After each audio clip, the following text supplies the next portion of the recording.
नमस्कार दोस्तों, live balance में मोहितलाल भौमिक एक बार से आपको स्वागत करता हूँ। दोस्त, मैं बहुत आदमी को एक सवाल पूछता हूँ। अच्छा दोस्त, ये बताओ, हम लोग खाना क्यों खाते हैं? तो आपको पता है, कुछ ने बोला खाना हम लोग इसीलिए खाते, मेरे पेट भरना है। कुछ ने बताया खाना मैं इसीलिए खाता हूँ, मुझे जीना है। और कुछ ने यह भी बोला मैं खाना इसीलिए खाता हूँ, मैं स्वस्थ रह सकूं। तो दोस्तों, इससे पता लगता है जो दुनिया में हर प्रकार का आदमी है, हर आदमी का अलग अलग सोच है, अलग अलग बुद्धि है, अलग अलग विवेक है। आप भी समझ रहे होंगे दोस्त। इससे हम लोग आसान से पता लगा सकते कौन आदमी की कितनी बुद्धिमत्ता है। अर्थात जो जीने के लिए खाना खा रहे वो भी ठीक बोल, जो बोल रहा है मैं पेट भरने के लिए खाना खा रहा हूँ वो भी ठीक बोल, और जो बोल रहे जो मैं स्वस्थ रहने के लिए खाना खा रहा हूँ तो वो भी स्वस्थ बोल, ठीक बोल रहे। तो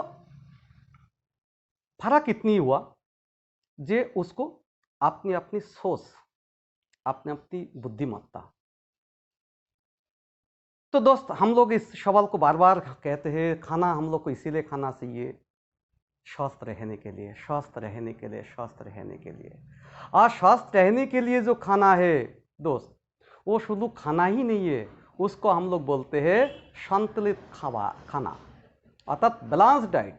जब तक आप खाने को बैलेंस नहीं बनाना सीखेंगे तब तक कोई मतलब नहीं आपको स्वस्थ रहने का, आप स्वस्थ रह ही नहीं सकते।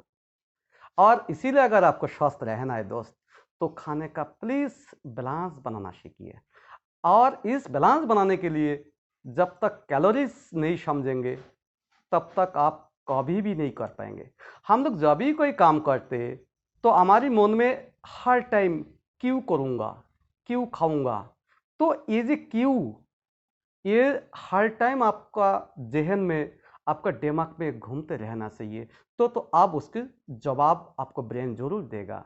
मैं खाना क्यों खाता हूँ, जीने के लिए, या सही भाषा तो यही है, स्वस्थ रहने के लिए। अगर आप स्वस्थ है तभी तो जिएंगे, स्वस्थ नहीं होंगे, नहीं रहेंगे तो कोई मतलब नहीं जीने का। तो स्वस्थ रहने के लिए हमें खाने पीने का खाना चाहिए।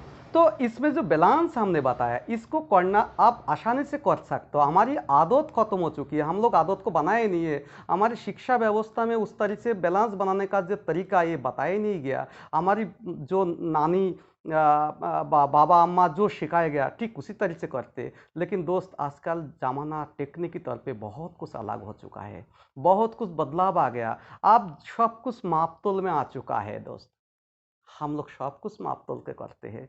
तो खाना पीना बिना मापतोल के खाना, ये कोई बुद्धिमत्ता में मानता नहीं हूँ। इसीलिए दोस्त, आप माप के खाना खाइए। यार, इसके कंप्लीट जो बैलेंस डाइट वो मैं आज बताऊंगा। मैं कुछ वीडियो में बताया, राजमा चावल बताया, रोटी सब्जी के बारे में बताया, लेकिन एक कंप्लीट जो भोजन दिन में किस प्रकार से लेना चाहिए। तो दोस्त, हमारी दिन की जो शुरुआत है ये तो पानी पीने से ही होना चाहिए। हम लोग सुबह उठ के ही कम से कम 2 गिलास पानी ये पीना चाहिए, क्योंकि दोस्त आपको डेली 3 लीटर पानी तो पीना ही पीना है। तो इसको आप अलग अलग कर लेना। खाना खाने से कम आधा घंटा पहले और खाना खाने के आधा घंटा बाद पानी पीने का आदत डालिए, तो सारी एंजाइम जो आपको स्टोमक में है वो बैलेंस होगा। उसके अलावा आप खाने के बारे में आते, सुबह हम लोग फल से शुरुआत करना चाहिए। फल फल हमारे शरीर में जितनी विटामिन होती है, ये बा जितनी सॉल्ट में से पोटेशियम हो, मैग्नीशियम हो, जिंक हो, आयरन हो, ये फल अति उत्तम स्रोत है। इसलिए इस फल को खाना बहुत आवश्यक है। कितनी मात्रा में दोस्त, अगर आप फल खा लेते हैं तो कम से कम 250 ग्राम फल से आप शुरुआत कीजिए। कोई महंगा नहीं है, सस्ता फल जो इस टाइम सीजनली फल है उसको लेना शुरू कर दीजिए। सीजनल फल जैसे इस टाइम अमरूद है, सेब भी आने लग गया, खूब लीजिए, उसमें आपको विटामिन सी अच्छा मिलेंगे। और आपको दो दोस्त ये बताओ, कैलोरीज बहुत कम होते हैं, है ना। तो फल से आप शुरुआत करेंगे तो आपको आप डेली 250 ग्राम फल लेंगे बैलेंस डाइट में, तो उसको शुरुआत ऐड कीजिए फल। उसके बाद हम आते हैं जे लंच, बाद दोपहर की खाना। इसको आप पूरी दिन की खाने को दो तरह से भाग कर लीजिए, जो दोपहर की लंच और रात की खाना। तो ये जो दोपहर में खाने हम लोग मतलब दिन भर में हमें, मैं पहले बताया जो 300 ग्राम अनाज से आटा हो, चावल हो या कभी कभी मिक्स्ड हो, तो लेकिन इसको 300 ग्राम की बैलेंस बनाइए। 300 ग्राम बैलेंस बनाएंगे तो उसमें लगभग आपका 210 ग्राम कार्बोज मिल जाएगा, और लगभग अगर आटा लेते हो, रोटी खाते हो, तो 33 ग्राम आपको प्रोटीन मिल जाएगा, और 2 ग्राम की करीब फैट है उसमें। और तो इस तरह से मिलके 300 ग्राम जो अनाज हम लोग खाएंगे, आटा खाएंगे, तो रोटी खाएंगे, तो उसमें हमारी 1050 कैलोरीज हमारे शरीर में जाएंगे। ठीक, तो 1050 कैलोरीज अगर अनाज से हो गया दोस्त, तो हम सब्जी रोटी जब खाएंगे तो सब्जी से खाएंगे। खाली रोटी तो खाना मुश्किल काम होता है, कोई कोई मजबूरी से खाते हैं, आचार से भी खाते हैं, लेकिन नहीं करना है दोस्त। आपको खाने में कोई भी सब्जी, सस्ता से सस्ता सब्जी, सभी प्रकार सब्जी में से कोई आप चुन कर लीजिए, मिक्स करके बनाइए, या एक एक सब्जी करके बनाइए, जैसा आपको चॉइस लगे, जैसा आपको टेस्ट लगे उसी तरह से आप बनाइए। आज सब्जी एक कम से कम 200 ग्राम सब्जी आपको दोस्त बहुत आवश्यक है। जितनी हरी सब्जी हो उतनी बढ़िया है। जितनी हमारी मिट्टी के नीचे बनने वाला सब्जी जैसा आलू है, इसमें कैलोरी ज़्यादा होती है, हर 100 ग्राम आलू में 100 कैलोरीज होती है।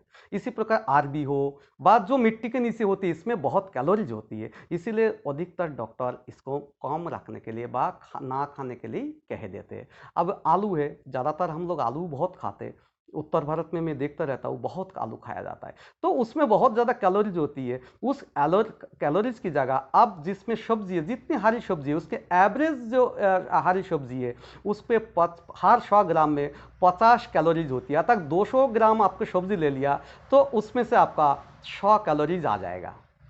ठीक है दोस्त, तो उसके अलावा उसमें करीब 10 ग्राम प्रोटीन भी आपको आ जाएगा, उसमें 20 ग्राम कार्बोज आ जाएगा, फैट उसमें लगभग ना की बराबर होती है। इसी प्रकार जब सब्जी बनाते दोस्त तो थोड़ा तेल तो पड़ते ही है। तो हम पहले बताया कि आप अगर एक व्यक्ति खाना बनाते हो तो 30 ग्राम फैट आप डेली ले सकते हो। 30 ग्राम हो, 40 ग्राम से ऊपर कतई ना जाए। तो दोस्त थोड़ा बहुत सब्जी में तेल पड़ गया, आप थोड़ा बहुत घी जो आपको अभ्यास हो चुका है उसको जरूर लीजिए। थोड़ा बहुत ना ले तो कोई फर्क नहीं है, अगर ना ले कोई फर्क नहीं है। ठीक है, ये आप कहो जो घी हमारे स्वास्थ्य के लिए कतई कोई फायदामंद नहीं है, ना खाओ कोई फर्क नहीं। तेल खा सकते हो, सरसों के तेल में थोड़ा बहुत विटामिन होती है, तो अच्छा सबसे अच्छा माना जाता है सरसों का तेल, तो ये आप ले सकते हो। तो कितनी बताया जो 30 ग्राम फैट आपको लेनी है, तो सब्जी में आप उसी हिसाब से डालिए। अगर फैट थोड़ा घी आपको खाने का आदत पड़ गया तो सब्जी में थोड़ा कम तेल डालिए। ठीक, उसके अलावा हम थोड़ा बहुत दूध में भी आते हैं दोस्त। हमारी दूध पीने का भी एक आदत है, हम लोग एक परंपरा बन चुकी है, दूध पियेंगे तो ठीक रहेंगे, दूध पियेंगे तो ठीक रहेंगे, तो थोड़ा बहुत दूध भी आप ले सकते हो दोस्तों। लेकिन वो 150 से 200 ग्राम से ऊपर दूध कतई नहीं होना चाहिए। 250 ग्राम से ऊपर दूध कतई मत पीजिए दोस्त। 250 ग्राम दूध अगर पियेंगे तो इसमें 12 ग्राम तुम्हारे आपको कार्बोज आ जाएगा, और आपको करीब 10 ग्राम प्रोटीन आ जाएगा, और करीब इसमें 15 ग्राम फैट आपको आ जाएगा। इसी प्रकार आपको पता है 250 ग्राम दूध में करीब करीब 250 ग्राम ही कैलोरीज होते हैं। भैंस के दूध में, अगर गाय का दूध पीते हैं तो थोड़ा उसमें कैलोरीज कम होते हैं। ठीक है, उसमें करीब 70-75 कैलोरीज होती है अगर 100 ग्राम दूध में। तो इसी प्रकार अगर भैंस की दूध आमतौर पर यहाँ पाया जाता है, भैंस की दूध बहुत पिया जाता है, तो इसमें लगभग 100 ग्राम दूध में 100 कैलोरीज 117 कैलोरीज होते हैं। तो इसको इसी प्रकार की आप फंडा बनाए दोस्त। सवेरे फल खाइए 250 ग्राम, उसके बाद दिन भर में जो रोटी हम लोग खाते हैं 2 बार में डिवाइड करिए, सवेरे दोपहर में लंच में आप 200 ग्राम ले लीजिए, शाम के लिए 100 ग्राम ले लीजिए, 300 ग्राम हो गया। अच्छा, थोड़ा बहुत दाल ले सकते हो, आधा कटोरी दाल, 25-30 ग्राम दाल भी ले सकते हो, थोड़ा सब्जी ले सकते हो, तो इसी प्रकार थोड़ा दूध भी ले सकते हो। इसी प्रकार का बैलेंस बनाइए, और बैलेंस बनाने के लिए पहले कितनी कैलोरीज है आप गूगल सर्च में जाके देख सकते हो, कोई भी किताब में देख सकते हो, और कितनी का हमने पहले ही कुछ वीडियोस में बताया जे किसमें कितनी कैलोरीज होती है, आप देख सकते हो। तो देखने से आपको कैलोरीज की बैलेंस बन जाएगा दोस्त। अगर आप कैलोरीज समझ लिया तो आपको स्वस्थ रहने के लिए कोई नहीं रुका सकता है। और एक बात और बतला दूं, जो फाइबर फल में, जैसा आप अमरूद ले लीजिए, आपको पता है हर 100 ग्राम अमरूद में 5 ग्राम फाइबर होता है। और आपको शरीर में अगर 25 ग्राम 30 ग्राम फाइबर लेनी है तो कहाँ से मिलेंगे? सबसे ज़्यादा फाइबर होती है वो है गेहूं की छिलका, जिसको चोकर कहते हैं। आप लिस्ट उठा के देख लीजिए, सबसे ज़्यादा फाइबर होती है। हर 100 ग्राम चोकर में 48 ग्राम फाइबर होती है। दोस्त, आप फाइबर नहीं है तो सब बेकार है शरीर का। पेट की सारी गड़बड़ा जाएगा, सारी कार्बोज एक साथ में आपको खून में चला जाएगा, आगे जाके डायबिटीज बनाएगा, हार्ट की बीमारी बनाएगा। इसीलिए दोस्त, बैलेंस बनाना सीखिए। जब बैलेंस बनाएंगे तो आपको देखना एक सुंदर जिंदगी जरूर होगा, आपको स्वास्थ्य ठीक रहेगा, आप सब कुछ एंजॉय करेंगे। ठीक है दोस्त, तो बैलेंस बनाइए, जिस प्रकार मैंने बताया खाने को इस प्रकार लीजिए और आपको स्वास्थ्य को ठीक रखिए। ठीक है दोस्त, अच्छा लगे तो सब्सक्राइब आपका ही चैनल लाइफ बैलेंस और शेयर कीजिए, अधिक से अधिक जानकारी हो। ठीक है दोस्त, नमस्कार।